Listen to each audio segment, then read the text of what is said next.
কি দাদা ভাই, আপনারা তো খুব ফর্মে আছেন। বাহ, ভালোই নাচাইতেছেন। আপনার কথা এসে কি স্কুল কলেজ নাই, খালি আলু আর পেঁয়াজি চাষ করেন নাকি? এই কি কস বেটা, স্কুল কলেজ নাই মানে? না ভাই, তোমরা মাঠে নামলে মনে হয় যে জীবনে কোনোদিন স্কুল কলেজের বারান্দায় যাও নাই। আর ভার্সিটি তো দূরেই থাক, মানে ব্যবহারটা জানি কেমন জানেন, একবারে ঘেউ ঘেউ। এই তুই কইলাম বেয়াদবি করতাছস, নেক্সটে কিন্তু তোর লগে আমার লগে খেলা।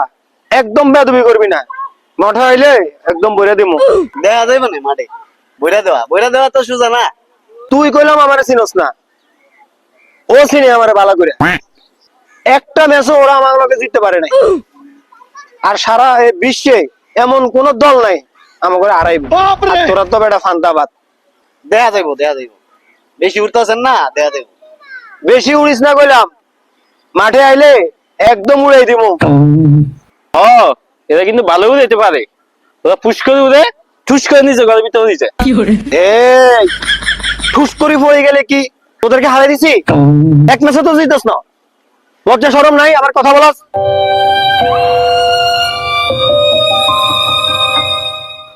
এই তুই কইলাম বেশি ফাল মারিস না, তাইলে তোরও ওর মতো পরিস্থিতি হইব। আমার লগে যেটা এত সহজ না, সবকিছু আমাদের নিয়ন্ত্রণে, বুঝছস? হ্যাঁ, ঠিকই কইছেন। আইসিসি আপনাগো, আম্পায়ারও আপনাগো। আপনারা খেলবেন 14 জন আর আমরা খেলবো 11 জন, এটা তো আমরা জানি। এই পাউল কথা কইবি না, আমরা কারো দালালি করি না, আমাকেও কোনো দালাল নাই। সারা বিশ্বে জানে কেডা কার দালালি করে। আমগো কোনো দালাল নাই, আমরা মাঠের জবাব মাঠেই দিব। আমরা বীর বাঙালি, আমরা কেউ ভয় পাই না, আমরা মাথা নতও করি না, আমরাই জিতবো ইনশাল্লাহ।